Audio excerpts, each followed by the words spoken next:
Or I can set my phone up.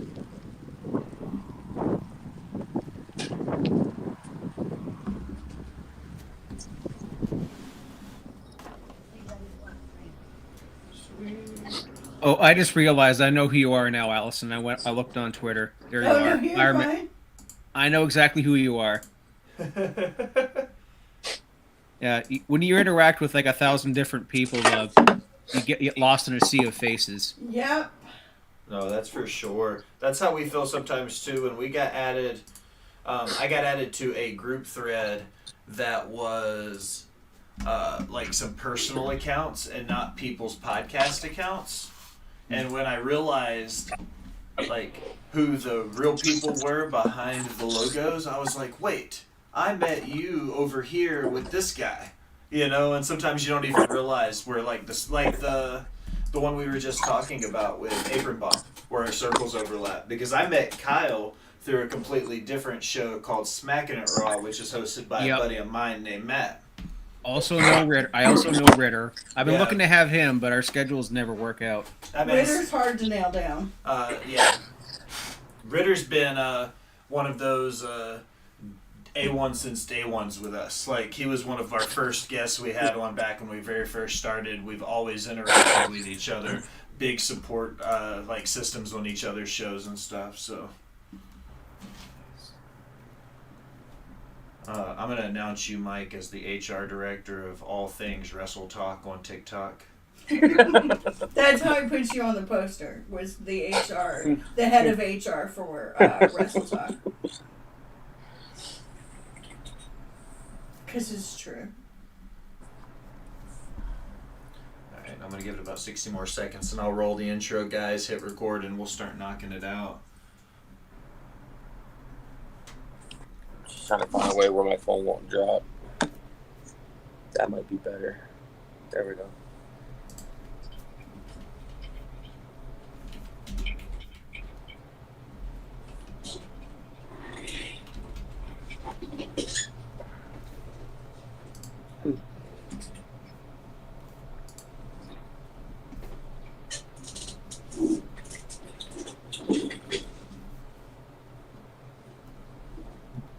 Just so I don't have like the company I work for logo anywhere. Free shoutouts. Hey JJ, how are you? Hi, JJ. Hello, JJ.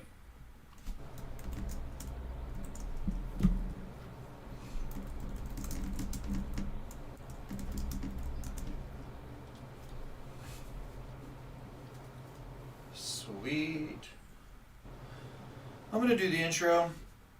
It's about 45 seconds. I'm gonna start talking really fast. You guys will know that it's starting, and just along for the ride. Hold on tight. Here we go.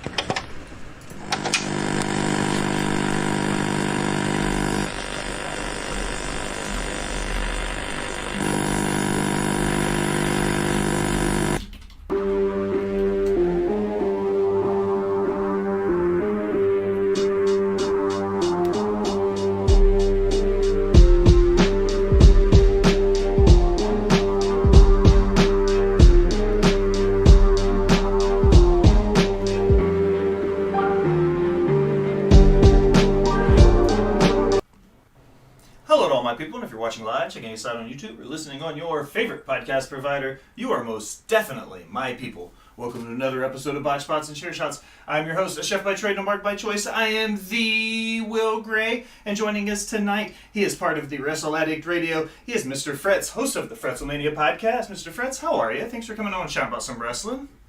I am fantastic. Thanks for having me on, dude. This is quite an honor. I'm pretty excited about it. I'm looking forward to it. Fallout of Night 1, tons to talk to, and we're going to squeeze it into as nice, organized, finite conversation as we can. Joining me directly below me to the south on the screen, he is the HR director of all things Wrestle Talk in the world of TikTok. He is host of the Free Talk podcast, which is part of the PWC. He is Big Mike the Hill. Mike, thanks for coming on, brother. How are you? Yeah, I'm doing all right, man. I know it's not my typical setup, but I had to come in early, so Everything thanks for about having me on. this. Everything about this so far is weird because we don't ever run at 3 o'clock in the afternoon. Like this seems really out of the ordinary. We're usually much later into the evenings. Um, Yeah. but today's a special day, and always joining us, she is perched upon her iron throne in the boss bitch's corner. She is the Hova to my Beyonce. She is the Bonnie to my Clyde. She is the brains of the operation that is all things Rivet City Radio. She is the boss bitch, Miss Allison. Al, how are you? I'm good. Excellent. Look, guys, like I said, it's kind of short, kind of sweet. But I'm not going to let you guys off. I'm always going to ask that one simple question to start every episode. Mr. Fretz, I'm going to start with you. And it's, what has you pissed off this week? What's pissed off for greatness? It could be anything. What has you worked up? It could be good or bad, indifferent, somebody's gear, something you really loved and you're really just hyped about. Like, what has you the most worked up this week in pro wrestling? I think it has to be, well, to be the most worked up, it has to be that Bray Wyatt is missing WrestleMania this year. We don't know what's going on, if there's illness, if there's mental illness. It really sucks. Although the Bobby Lashley match that was proposed was kind of odd, but that whole director's chair bit, I was intrigued, and then all of a sudden there was nothing. But I low key hope that he's making an appearance tonight. There is a rumor and innuendo about Bobby Lashley tonight and about someone who could be his opponent, but I assume that you'll be getting into that, so I'll let you take the reins there. It's unusual, but I'm along for the ride. No, this is night one of WrestleMania was one of the best pay-per-views I've ever seen live, ever. I definitely, my biggest worry was if they, I'll say the phrase, if they, shot their whole shot in one night. They've still got a whole nother 4-hour card to fill. Did they give us everything they have in one go? Because last year, for instance, night one was a banger, and then night two fell on heavy criticism because it didn't deliver as much as night one did. And I feel like this is what they're up against this year. But I agree, night one was damn near flawless in my opinion. Mike, what about you? What has you pissed off for greatness this week in pro wrestling? I can only think about something. Well, actually, there's a couple things. One, Chad Gable needs a better push, man, because that guy's amazing in the ring. And you already know my stance on R-Truth. I really believe that the man still can go, and really wish that they'll give him like a little shot. But right now, I just love that Sami Zayn and Kevin Owens won the tag team championship last night. Love it. Yeah, we finally got a change. I'm big on that, and when we get there, I'm excited to hear about some of the thoughts of what that can mean for what's coming for the bloodline. Al, what about you? You got anything for us? What has you pissed off for greatness? While I don't disagree with the decision to not have Charlotte and Rhea be the main event, I do strongly disagree with the fact that they put that weird Miz Pat McAfee situation on after it. I feel like that should have gone before it, and I just thought that was a real poor choice. Like, you could see when Charlotte came out that she was angry, whether it was for the match itself, which I don't think it was. I think it was the placement of the match, because this is 2 years in a row that she has been shit on in that main event, the true main event spot of night one of WrestleMania. And so, I don't know, I just feel like if they had gone on before, like after Sami and KO and the Usos, like nobody would have cared, period, at all. But I do think it should have been right before. The semi-main event for sure. I'm going to segue with that as my pissed off for greatness, and it's not really that I'm angry about it, but it's something that I'm super hyped and super passionate about, and so much so that I'm taking pen to paper for it, and that is Charlotte Flair and Rhea Ripley with Jessica Carr is to this generation what Steamboat, Savage, and Hebner were at WrestleMania 3. People that watch and appreciate wrestling now will know what I mean by that, because that was maybe the match of the night. The main event told a story, and it was a bigger story per se, But when it came to just raw singles competition wrestling, that was hands down the match of the night. Not taking away from what the tag team did. The tag team had the biggest story, the biggest match. It was the match of the night. But pure wrestling wise, Charlotte and Rhea left 100% of it in the middle of the ring, in my opinion. So I think right now they're going to get their roses over time, even without being the main event, because of what they were able to do in the ring last night. So I'm hyped for it. Let's just kind of dive right into it, guys. Last night opened up. I'm going to start a question, Mr. Fretz, Mike. I'm going to ask both of you this. Becky G came out. She sang. Did either one of you have any idea who Becky G was? Absolutely not. Mm-mm. I had zero idea who she was. And I'm not saying that negatively. She's obviously big enough for, for WWE to book her. I'm not taking away from who she was. I knew who Little Uzi Vert was, but I didn't know who Becky G was. So I was kind of curious about that. The Kevin Hart promo piece was super cool. I liked that. What did you guys think about WWE pushing so heavy with the celebrity stuff so fast last night? I think it was really, really well done. And you want to get into the mainstream, you got to bring in the mainstream people like Kevin Hart. That was a hilarious bit right there, and everything Hollywood, all the movie spoofs, the Goodfellas one being chief among them, pun intended. And I love that Roman Reigns played the Joe Pesci part, despite the fact that Paul Heyman could be a dead ringer for Joe Pesci. Mike, what you think? I mean, they are in Hollywood, so I mean, we've had that once before, and like I agree with him. If you want to be in the mainstream, you got to bring the most recent people that are known right now, Kevin Hart and all that stuff in. Do y'all think Kevin Hart being there is a foreshadow to The Rock showing up at some point, as they are best friends? And they do a lot of stuff together. It's possible. Watch The Rock do the intro for tonight, because everyone thinks that, if something happens tonight, win or lose for Roman Reigns, spoiler alert for my prediction, Cody Rhodes, that we're going to see The Rock come out after the fact and confront him. A lot of, rumor and innuendo, or more likely all of us fantasy booking, had The Rock at least at night 2 going up against the Tribal Chief and splitting the titles, but it is what it is. JJ says she knew who Becky G was from the Xfinity commercials. Maybe that's because I don't have Xfinity. I'm a streaming guy. We do streaming everything. Hulu, even the Xfinity app we do use as a streaming service, not an actual Xfinity cable box. We've been suckered into the 21st century with that nonsense. And you're all speaking gibberish to me because I'm Canadian. He has no something, idea. something, poutine, Maple Leafs, Toronto Blue Jays, something. Something Canadian.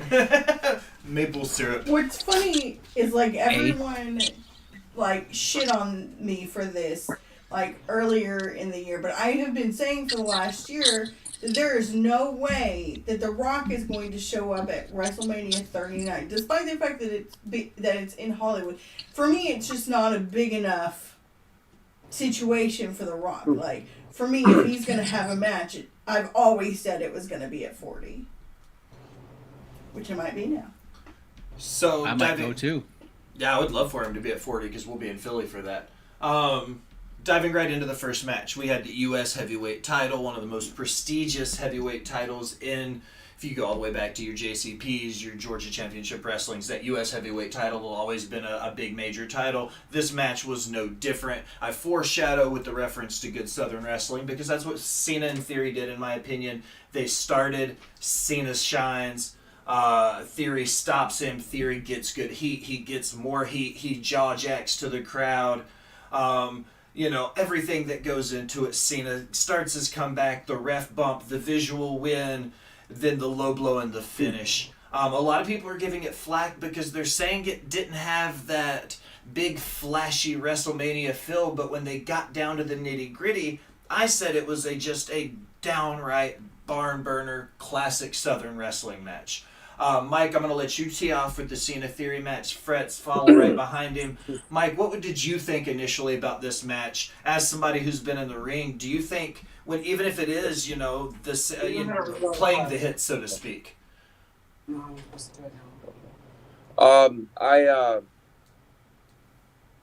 don't know. I thought the Theory match was good. To be honest with you, I think it's a starter of it's the starter of the pay-per-view. Like, it's the pushing it. Like, I mean, you're starting it off. You're not gonna have a banger in the beginning.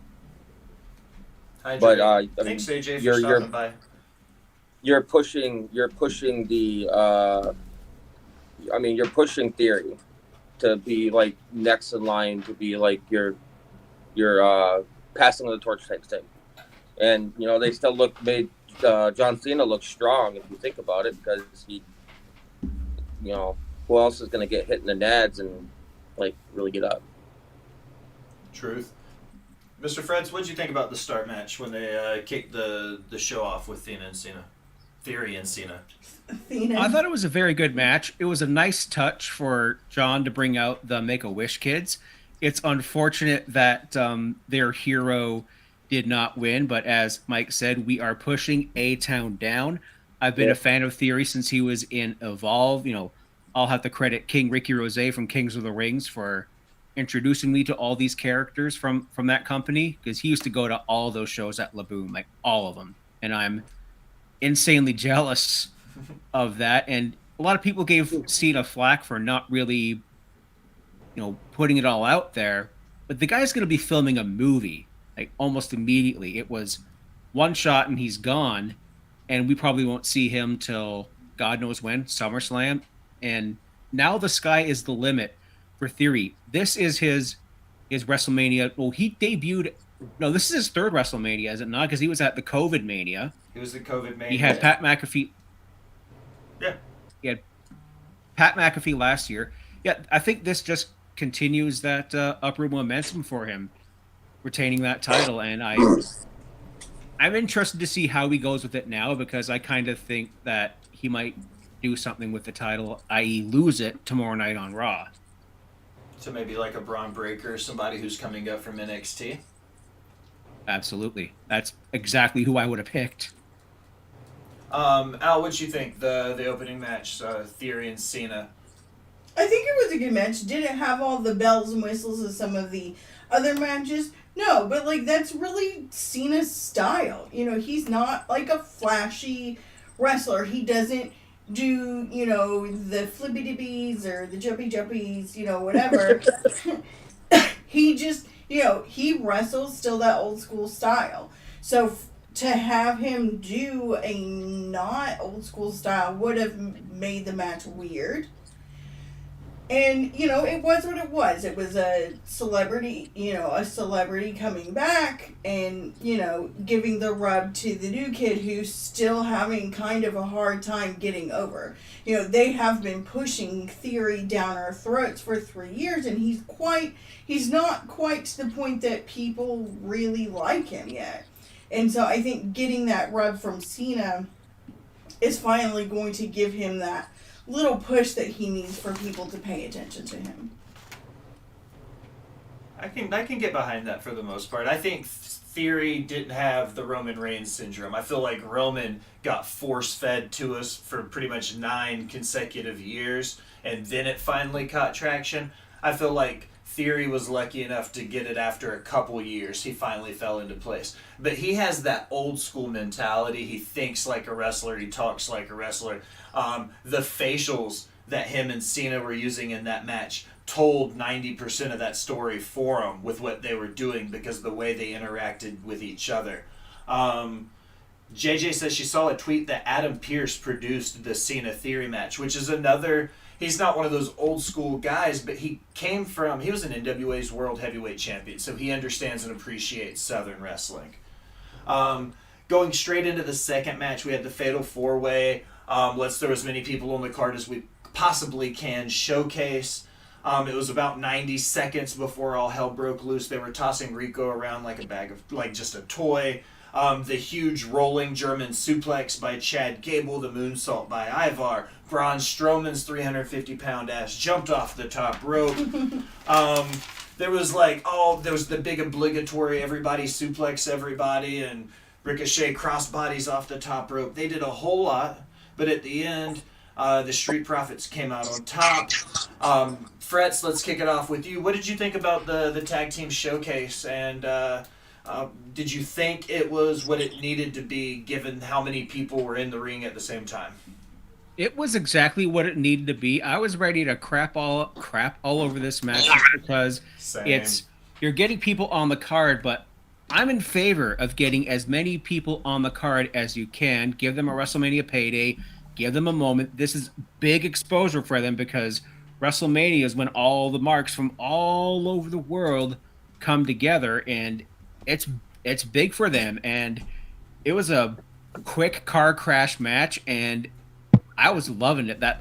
Chad Gable, the rumor is that he could be getting the rocket strapped to him shortly, and after German suplexing freaking Braun Strowman, I think that time is now. I think that U.S. title open challenge, no, screw Breaker, build Breaker up slowly on the main, because he was up too fast on NXT for my taste. Stopped watching NXT for a while because of that, but my lord, it's Gable. He's the MVP of that match. It was just absolute shenanigans. That Tower of Doom spot looked like it was going to be scary, but they pulled it off. I mean, hats off to all of them. And the women's one tonight, I think, is going to be just as good because of all the talent involved in that one. It was awesome. Mike, what's your 2 cents on the tag team showcase? I didn't know what to really expect of it when it was announced. But dude, I gotta take my hat off to that man. They did an awesome job. I mean, following up the Theory match, you built up slow, and then next you know you got that, and having the Street Profits win on top of it was a good idea. For sure. Al?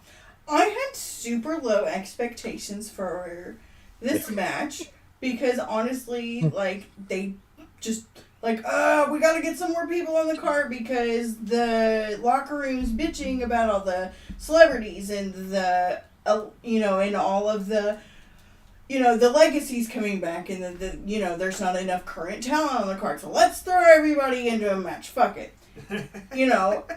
I applaud WWE for actually giving the win to the right tag team, in my opinion. The Street Profits, I feel like they get shit on a lot, and they shouldn't. I assumed that they were going to give it to Braun Strowman and Ricochet, who are great, oddly great as a tag team. I don't super care for Braun Strowman in general, but I am starting to appreciate him and Ricochet together as a tag team. But I'm glad that the Street Profits pulled the win in the end. But it was actually a really good match. I was really honestly surprised. I equally don't have high expectations for the women's one tonight, but we'll see. Maybe this one will surprise us. I will say the only news and rumors situation that there really is that match may be, the women's match may be changed because, Ronda Rousey has a big mouth and popped off. So, we'll see. Oh boy. Yeah, there was some tweets, and she made a comment in an interview. I don't have the podcast right in front of me, but it's a WW. It's one of the, it's got to be one of the big label ones. I'll find out and tweet it out after we get off the air. But Ronda made a very public statement about how she doesn't approve with the handling of the WWE women's division right now. And in the midst and, literally in the shadows of their biggest show of the year, when you've got one of the biggest matches of the year, to publicly shame the company probably isn't the best move. So once we get off the air, I'll tweet out the quote when I find it. But I read the same thing this morning. Everybody on the tag team match, did I touch everybody? Yeah? Yeah. All right, cool. Logan Seth. This one, in my opinion, had potential to be match of the night.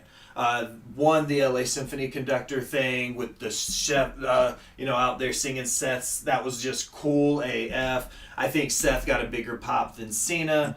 I saw everything from signs, God bless Colby Lopez, all the way through everything, this, that, and the other for it. I love Seth Rollins. These guys put on an absolute banger. Naming it the Maverick Lariat, I think, was a cool touch by commentary with the buckshot. I think that was kind of fun. The big Miss Moonsault, jumping out of the box jump where Logan Paul jumped from the ring to the top turnbuckle into the moonsault in one fell motion. Chef's kiss. The kid's athletic as crap. Seth Rollins doing the 3 times the tope suicidas in and out of the ring, showing the athleticism. The KSI spot everywhere. A big pedigree with a false finish. The go to sleep with a false finish. And then, Seth Rollins ends up getting the victory. Al, I'm going to do it in reverse order. I'm starting with you. So ladies first for the Logan Paul, Seth Rollins match. What did you think about it? How'd you feel? I love this match. I also love Seth Rollins. I am super tired of Logan Paul. Like, he is, as Seth said in his promo, he is a dumpster fire of a human. I mean, he's a piece of shit. But I tell him if I hold the bear up, will you show me on the bear where they hurt you? Jesus Christ! I mean, Logan Paul is a piece of shit. Like, he is. Like, it is what it is. But I will say, I do applaud him. You know, a lot of these guys that come in as not wrestlers, as celebrities, they don't take the time to really learn how to do it correctly. And they hurt people. I will give Logan Paul props and appreciate the fact that he did take the time to properly train with actual wrestlers and learn how to properly do all these spots and not just, go in there and be like, oh, I'm going to punch people, blah, blah, blah. You know what I mean? Like, I'll give him that. And it makes the match that much better. I'm glad Seth won. If Logan Paul won, I was going to be pissed because, this has been like the most losiest year, I think, for Seth Rollins. But I mean, like, we've talked about it many, many times. Like, he doesn't need a belt. He doesn't need the win. Everyone's still going to love him regardless. But, I saw an interview with him where, he is starting to get a little tired of always having to take the L. JJ says she said on Marks and Mike's, big shout out there, friends of the network. She was on their chat and said that she was convinced Logan was going to come out with a prime bottle. Boom, he did. And she and I both thought that it was Jake Paul in the bottle. Yes. Guys, did you honestly think it was his brother? Like, were they going to involve that, that guy somehow? I thought it was going to be like the Paul brothers versus, it can't be KO and Sammy at Saudi because Sammy doesn't go, but them versus the Usos or something. All right, Fred, what did you think about Logan and Seth? Just go ahead and segue into it and just take your turn next. It was phenomenal. It was a fantastic match. I was on a Discord chat with King Ricky and friend of the show, Sir Charles, and we were speculating who was under the prime bottle, and we both thought Jake Paul. And when it was I don't know who KSI is. As soon as I saw the mask come off, for a second I thought it was R-Truth. Honestly, it did look like R-Truth. It did. For a second I was like, no fucking way, it's R-Truth. But then it wasn't. it would be too, and it would. That would 100% be something he would do. Oh yeah. I loved the choir director bit. It was just trolly enough to be him, and then the little tribute to Double J with the spaces in his attire was chef's kiss, just great stuff. And I'll give Logan Paul credit. We don't have to repeat that he's a piece of shit, but my God, he took Logan on the Paul business. Credit. We don't have to repeat that. He's just so good. And I love this match, and WrestleMania is the time of year, I've said this on my podcast, where the heels usually get their comeuppance. See Vince at WrestleMania 17, 19, 23, 26. it happens. He finally got his comeuppance after the Rumble, after the Chamber Pot. Just, it was so good. And I want Seth to get a title already, for the love of God. The man deserves it. He does. Agreed. Mike, what are your 2 cents on Logan and Seth? Well, I everybody knows my pretty much my take on Logan. I don't think he should be in there, but he's been doing a great job so far. I'm gonna give him props, but they need to keep his dumbass brother out of there. I don't want to see Jake Paul on my screen. All right, I skipped YouTube videos because of that. It just he's horrible, you know. But I thought the match was good. It was. Another thing I want to say is I really wish Seth Rollins would stop raiding Becky Lynch's closet, though. What's funny, sure. from a WWE behind the scenes TikTok, she saw him in his coat before he came out, and she was pissed. She was like, she was mad because like it wasn't her. She was like, "Oh my god, like what?" She's like, "I feel let down because like her gear was great, but like she was super jealous of like his gear." It was hilarious. I mean, I was kind of hoping he was going to come out with the shoes, though. The big red shoes with the big red coat and everything all tied together. Yep. I mean, Becky's already came out as the Fifth Element, so she's done her bit. I loved everything. There was some monster gears last night. The Cena gear, we didn't even touch on the G.I. Joe gear. I thought that was amazing. There was so many good stuff. And Bianca, I can't wait to see Bianca's tonight with what she did with the Street Profits last night. Her gear tonight's going to be straight fire. Let's segue into the Damage Control, the Becky and Friends match. I loved the I Am Batman intro sequence with the comic book segues. I thought that was super cool to jumpstart. This was the only match that I feel like had any real timing issues that came from me. You could tell that there was a little bit of ring rust maybe on Lita and Trish's part. Some cool Hurricane Karana spots. A poetry in motion, kind of. Lots of brawling on both sides. The manhandle slam from the second rope. It was a good but not great match in my opinion. I think Mike, your turn. Let's lead off with you, Mike. What did you think about Damage Control versus Becky and Friends? I would have started WrestleMania with that instead. You think this should have been your tee-off match? Yeah. And there's a reason why. You start with something like that, and then you build your way up to you have a. It was all right. It was kind of, and then it was like, okay, that was a little bit better, and then you keep building and building, hyping everybody up throughout the night. Other than that, I mean, I love my legends. A lot of people already know I love my legends, but yeah, Lita has a lot of ring rust. When she first came back, you could see when she was hitting the ropes, she wasn't technically hitting the rope, like she wasn't like she used to. So, and that's because of her neck injury and stuff. So, I don't know, man. I like that they won but I still think that they should have put over Damage Control just because they're still the younger talent. Freds, what you got?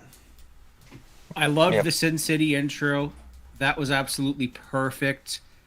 You're in Hollywood. You might as well do a damn good, visually stunning movie. Do something cool, I'm with right? Mike. I thought that Damage Control should have won. I would have liked to see an angle.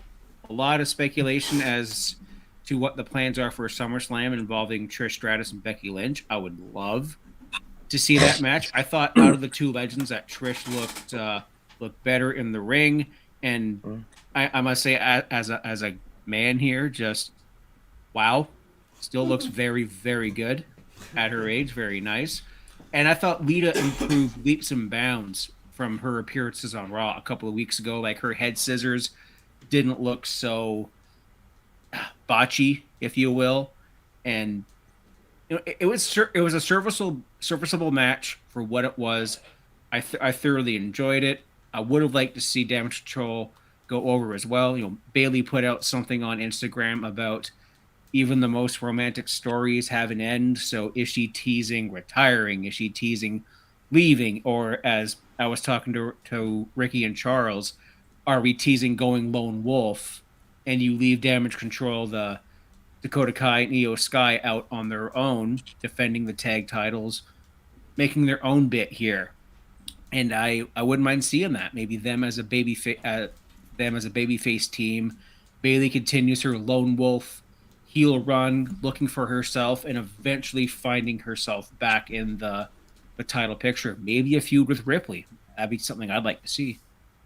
I mean, me personally, I just can't see Becky as a heel. It's just her. I mean, she's got that little sister face, and just she just looks too much of a good guy. Then, and the way she talks and she laughs, she's just not pulling it off for me for being a heel. Al, was this your least favorite match of the night? Yes. I mean, it was. I agree with Mike. It should have been the opener, or no offense to Becky Lynch, like maybe it should have been the pre-show match. I don't even think they actually did a pre-show match. They didn't do any pre-show matches this year. None planned tonight either. Yeah. Yeah, like honestly, like the match was really, really slow. You can tell that Becky was having to slow herself down for, you know, Lita and Trish, and, you know, Io and Dakota have to slow themselves down for Bailey because Bailey is also slow in the ring. You know, I said it once, I've said it twice. I don't super care for Bailey. You know, Io and Dakota are, I think, better than being tied to Bailey right now. I don't know what this game plan is for making them, like, losers. And, you know, it's the same thing they do to Seth. Like, they're just the losers of the women's division right now. You know, with the belts not being on the line, they could have thrown Bailey a W here. Like, I don't understand why they didn't. I guess because, you know, we don't want our legends to lose. I mean, they let Cena lose, but it's, you know what I mean. I don't know. I don't care about Lita having a tag, you know, a tag title right now. Yeah, it completes her, you know, Grand Slam. Her Grand Slam. Whoop-de-doo. Like, I assume that at Backlash, they will lose the tag belts to Io and Dakota, as it should be. I think Becky is too good to be stuck in this weird women's tag division. Like, it's an odd spot for her to be in. One thing I want to touch on something you said, and this is oddly enough in defense of Bailey. Bailey works a different style than Io and Dakota, so this is me speaking, I guess, in defense. I feel like she works slower stylistically. That doesn't mean she's slow in the ring. Bailey works at a good rate for how she works. But stylistically, it seems slower compared to a Dakota or an Io because they work more like cruiserweights. Right. I didn't say, like, her being slow in the ring was bad. I'm just saying, like, she is a slower worker, and they have to slow themselves down. Oh, with okay, her. I see what you're saying. I was stylistically, it makes sense for Bailey to be slower right, and than Io. stylistically, from from Lita and Trish, like that's what they're also used to is that style. It is slower in the ring. It's not the high flying, you know, like I said before, flippy dippy shit. You know, that's not that's not the type of wrestling they do. There's nothing wrong with it, but like. You see Becky and you see Dakota and you see Io having to slow down their own moves to make it, you know, to pace everything well, and it almost makes it look dirty. Well, speaking of fast flippy dippy shit, Rey Mysterio's in the Hall of Fame now. He might be the king of fast flippy dippy shit. He might be the best luchador to ever do it. I recently said on TikTok that I thought he was the best luchador and best cruiserweight to ever do it.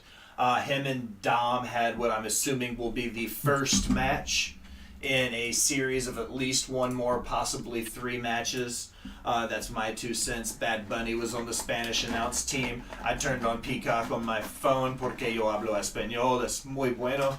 I listened for a little bit. I wanted to see how Bad Bunny did on commentary. He's a good talker. I mean, it is what it is. You expected somebody of that caliber to be able to talk. The Ray mask on Dom a la Halloween Havoc 97. Great touch. LWO entrance for Ray with Snoop Dogg. My notes literally have one line that's just in all caps. It just says, "Here we go." The Muda mask, great back and forth. Dom looked solid in my opinion. Angie stepping in, everything going on with Judgment Day, the LWO rebuttal. Santos Escobar goes flying, 619s all around. Bad Bunny influence interferes. Ray finish, he gets the 1-2-3. It was a great match. JJ in the chat, Seth being Seth, EO Dakota and are all better going in blind. She says Lita and Trish were better to her than they previously. She liked the Cadillac was crazy.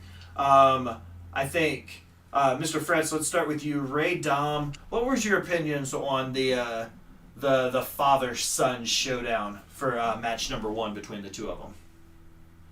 This match was hilarious, and this bit isn't hilarious. I'll put it into context. But on the pre-show, they were doing like the prison Dom, like I did time, and they accidentally showed Auschwitz as a prison. Yeah. Matthew from Botchamania pointed that out quick. So on the main card, they're like, no, delete. Fixed it, thank God. And Dom having the Green Mile entrance, Dead Man Walking, phenomenal. Super cool. Halloween Havoc, say that 3 times fast. Also good. And it's also funny that it's from Halloween Havoc 97, the same year Dom was born. Just adds another layer to that story. It was also Eddie versus Ray, Dom's birth. So much happened in 97. Yes, very important. Yeah. I finished middle school in 97, so I would have started high school in 98. And Ray being just the dad that's sick of your shit. You've been an asshole to mom and sister all day. Dad's coming home from work and getting the belts out. I mean, I assume some of us are around the same age. We may have gotten similar discipline back in the day. Not justifying it in the slightest, and just saying it happens. You're a little shit. You get that. I got a smack in the head. But I love this, and this is the start of the feud. And I think we'll eventually get to maybe a retirement match at like SummerSlam. Backsplash is in Puerto Rico. Shout out to Issa the Demon Diva, friend of the show, awesome person out in Puerto Rico. Ecstatic for Bad Bunny. We're getting a tag match. I can see a tag match happening with Bad Bunny and Ray versus Dom and Damien, right? Mm-hmm. Dom and Damien or something like that, or Dom and even Finn, because we get a smaller guy going in with there. But Priest did very well with him. Was that last year? That was last year. That was the 2020. 2 years ago. 2 years ago. Yeah. Holy Lord, what is time? My God, I am WrestleMania years old. Yeah. And I think it was the right move for Ray to get the W here because Dom was pestering him, and it took being a dick to his mom for Ray to finally snap. It's the beginning. WrestleMania is usually the end of the feud. It's the season finale, but it's also the start of something new. See the unfortunate Stone Cold heel turn from 2001. See something else. This was a great story, because that's what wrestling does perfectly, and that's what this show did damn near perfectly, was tell stories in their own right. Loved it. Mike, what'd you think about Ray Dom? I really had Dom going over, but I didn't. I mean, I thought it was a solid match. Dom looked strong. Ray looked good as ever, and I'm not gonna lie, I cried when I heard the Eddie Guerrero music. Not only that, but I mean, I would have loved. See, I wish they would have booked the Dom thing going to prison just a little bit more serious. Just like have him off TV for a good minute before wrestle. Like, make it look like he actually did sometime. Just this whole I mean, I thought it was a cool little entrance, but it was just, I don't know. It's kind of dull for me when it comes to the non-kayfabe, I guess. but the match itself was solid. I love on SmackDown when they introduced the LWO. I just really hope they come out with the old entrance music. That's what I'm waiting for. Um, but yeah, it was really solid match.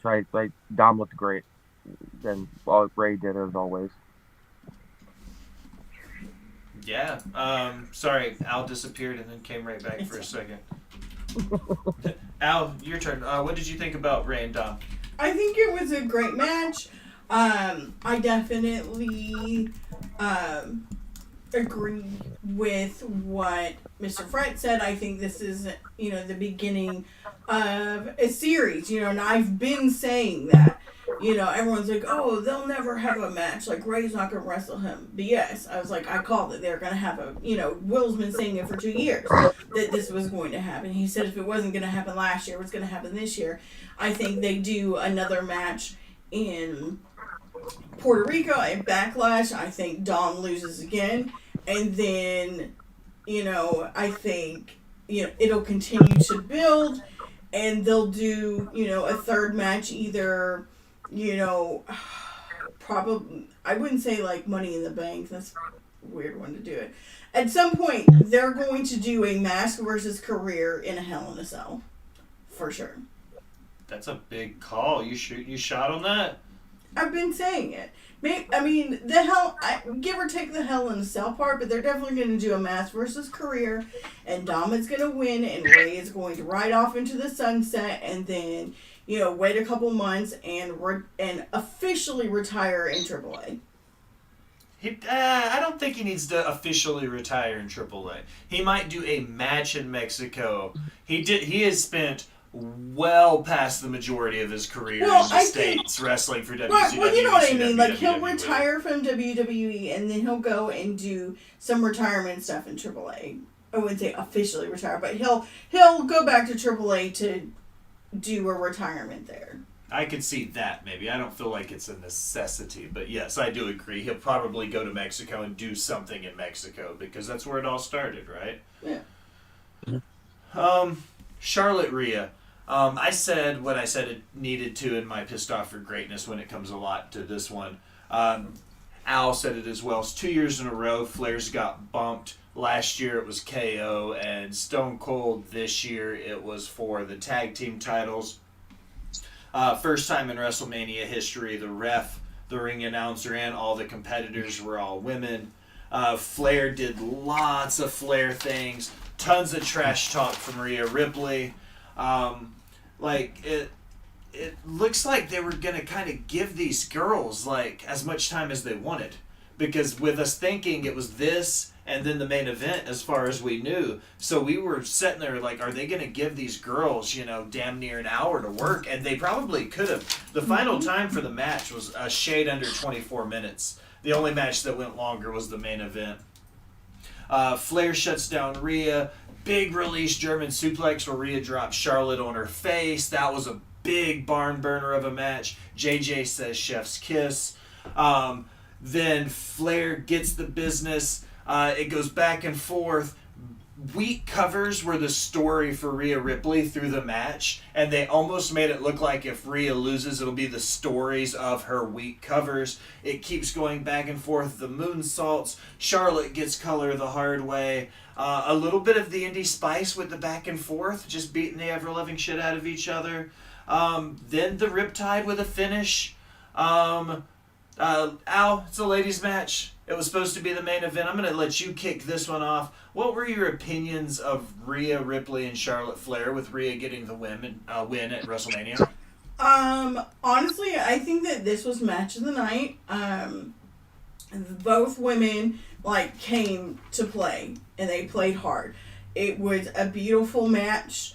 I would have liked to see Charlotte win, and I only say that because the other day in Rhea's promo, she was like, I need to be the champion. I need to be a superstar. To me, that was this would have been the perfect moment to sort of take Rhea down a peg, But this also gives us the opportunity to turn Charlotte back into a heel, because let's just be honest, she's not a great baby face.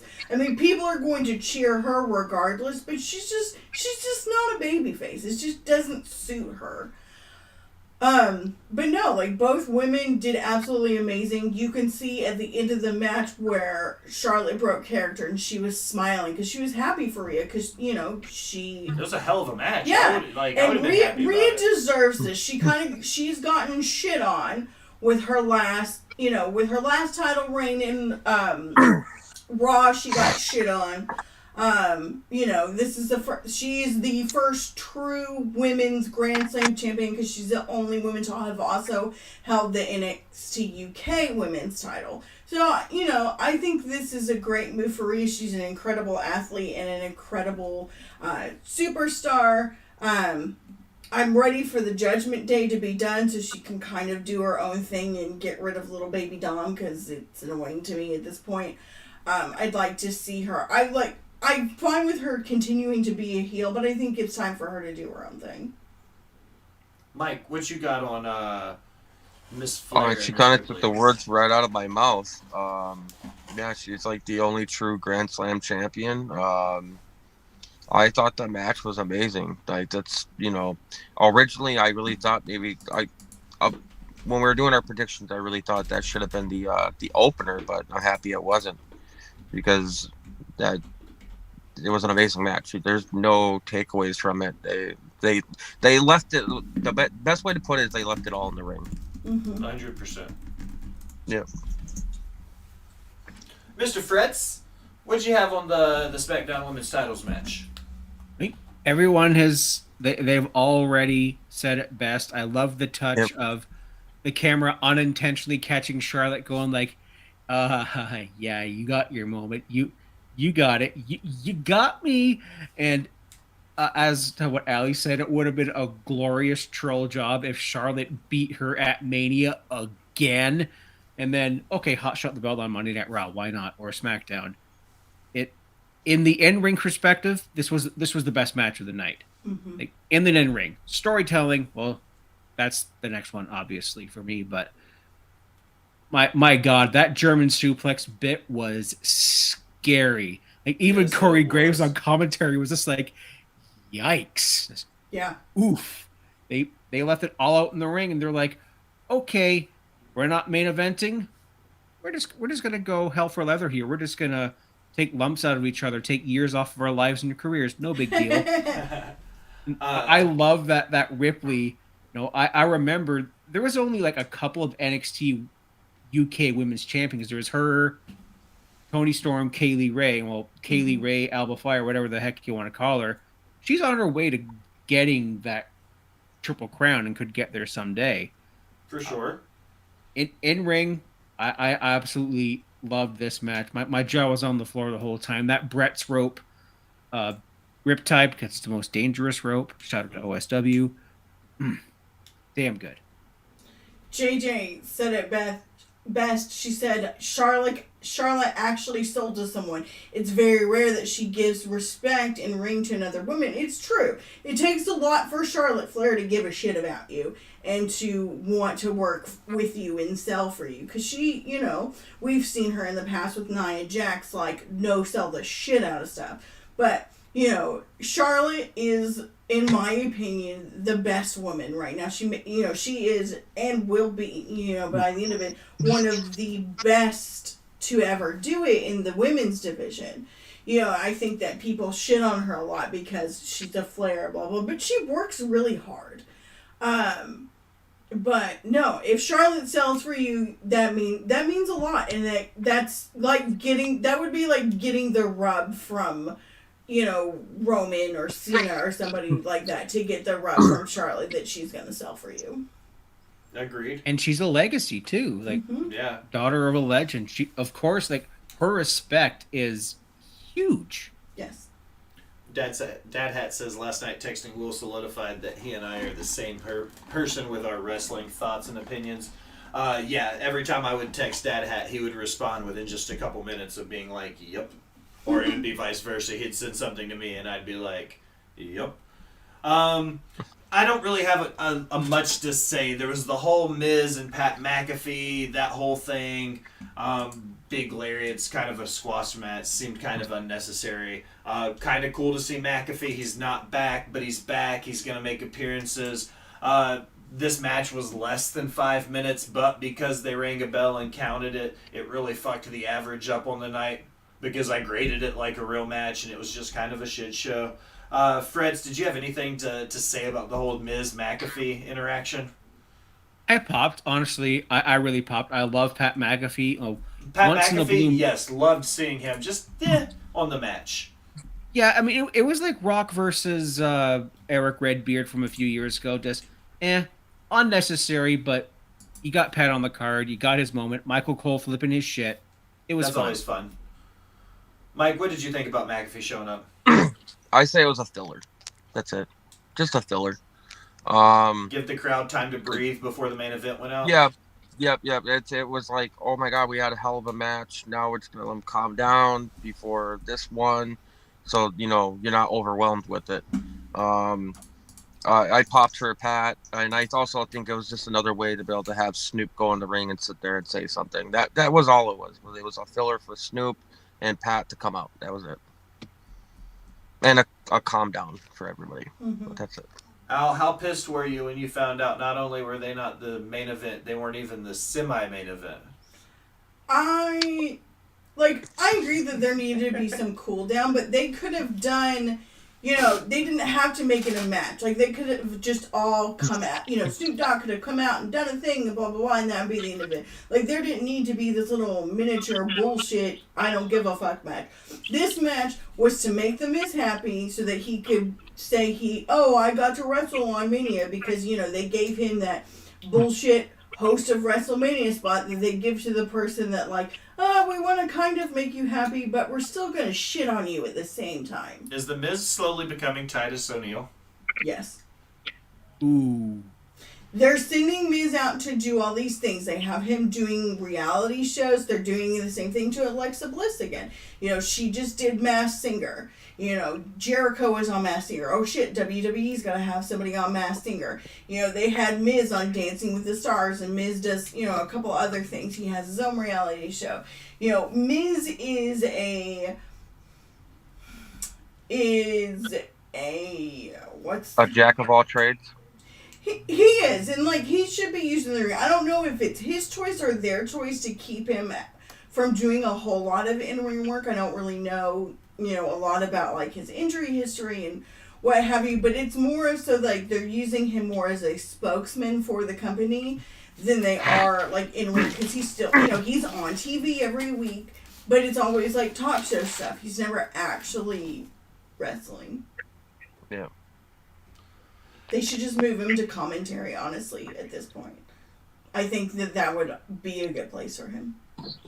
I could probably attest. I don't know. I think Miz still has. I say he's got one more good IC title run. He needs one to tie Jericho for the all-time record. He needs 50 days to beat Jericho for the all-time record. So I see them giving him one more IC title reign whenever Gunther gets off of it. Main event, guys. Usos, KO, and Sammy. It was the longest match of the night. Almost 25 minutes on the mark. Usos out first. So I wonder tonight, I guess I'll start here. Do you think they'll send Roman out first so Cody will have the entrance? Since they sent the Usos out first and gave the bigger entrance to Sammy KO? You gotta blow the pyro budget somehow. Yeah. Yeah. This match was exactly what we expected it to be. It was hard fought. Both teams got all their moves in. They helped put each other over. It was the story of, I would call it the story of hot tags, because both teams utilized hot tags on multiple occasions, getting fresh guys in, helping get things done. Vintage Sammy neckbreaker on the apron with, I think it was Jay. That was a fantastic spot.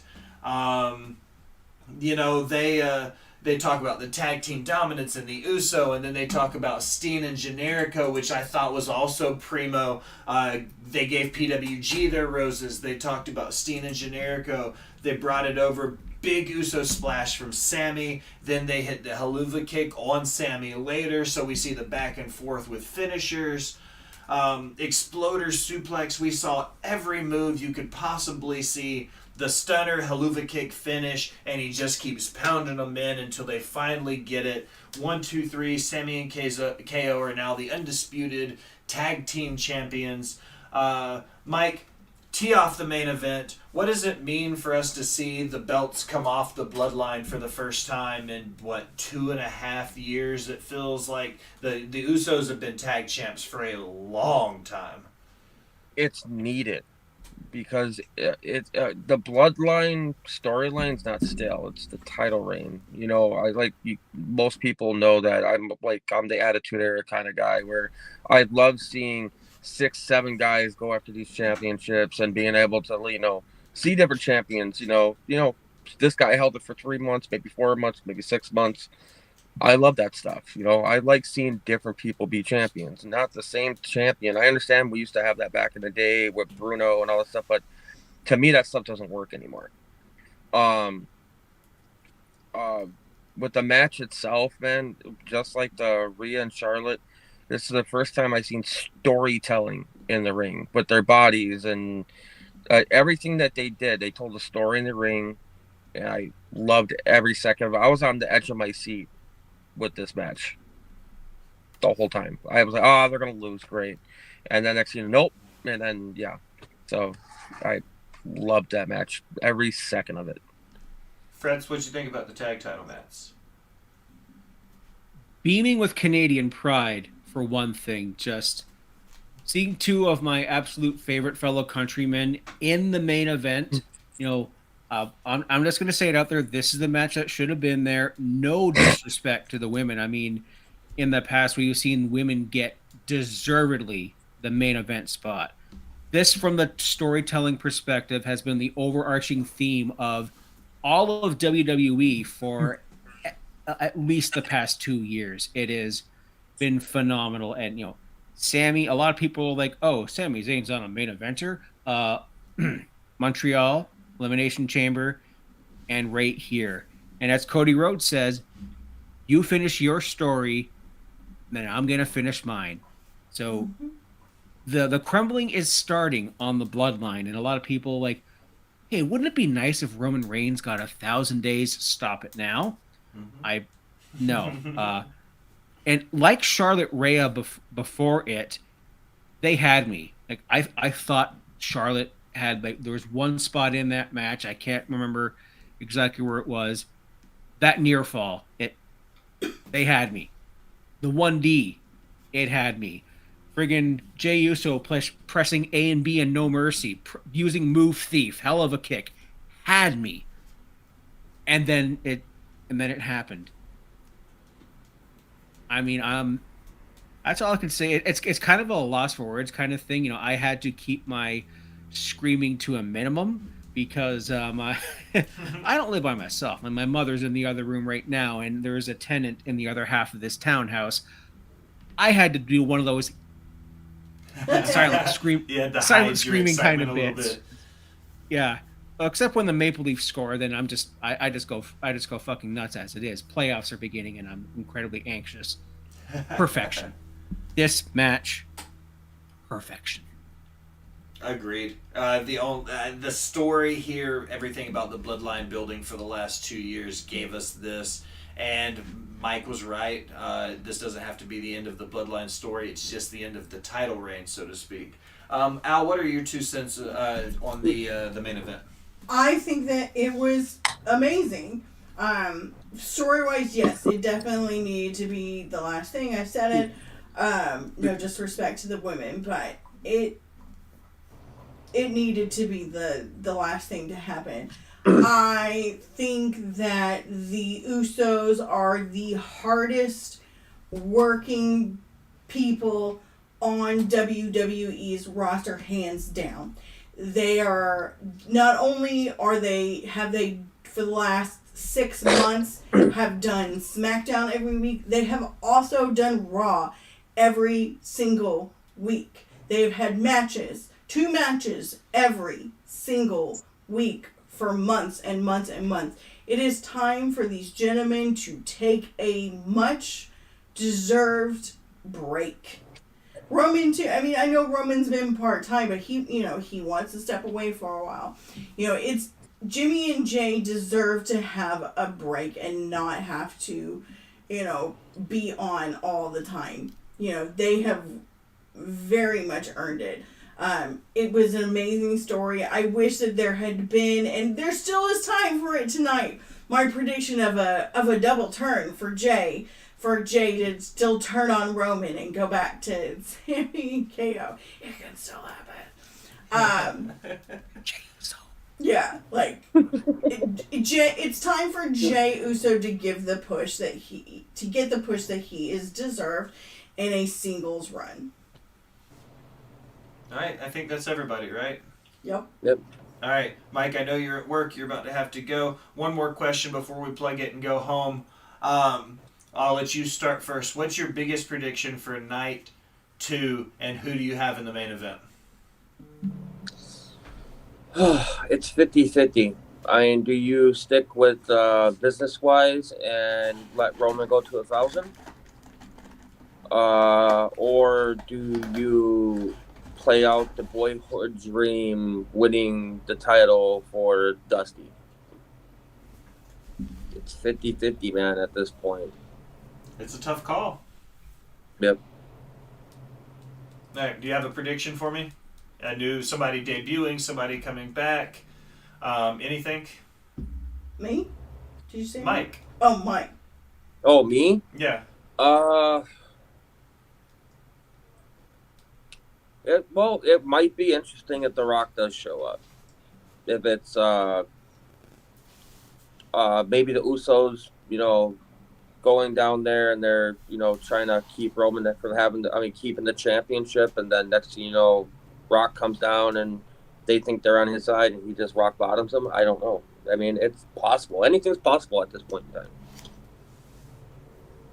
Mr. Fretz, who you got winning the main event tonight, and do you think they got any shenanigans coming our way? Finish the story. Get a belt like your daddy. Sami Zayn and KO finished theirs on night 1. Full circle moment. Nate the effing great take a shot. Story ends. Night 2. Cody's. My money's on Cody. You're main eventing. You're going on last. You're gonna have a big crying fireworks show with Cody and Brandy. And for the love of God, don't bring the white dog, whatever his name is, out there in the middle of the fucking pyro, because he'll shit his pants. I mean, we'll have a repeat of Kettle from Hell if we bring the dog out. No. Cody.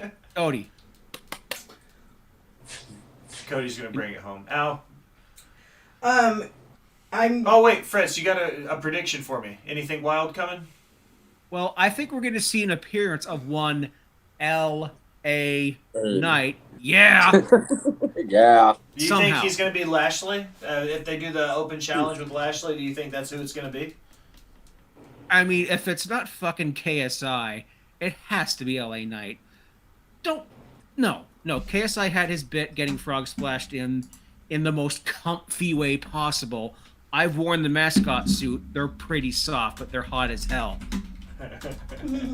Maybe we get an impromptu bit, or maybe it's like, Miz is running his mouth, and then, yeah, and then, yeah, like, no, tiny balls, yeah, LA Knight. Yeah.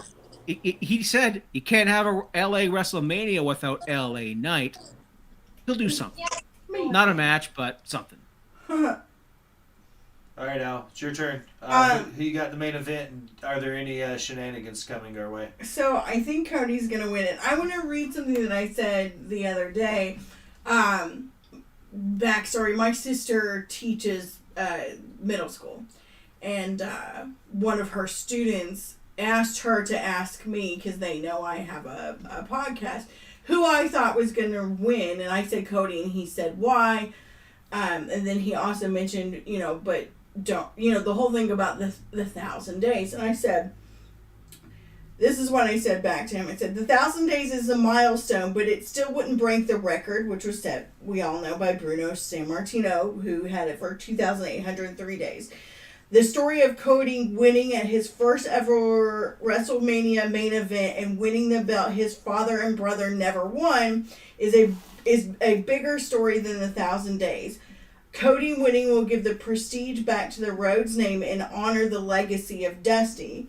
And then from a behind-the-scenes standpoint, Roman has been wanting to step back for a long time and focus on other parts of his career.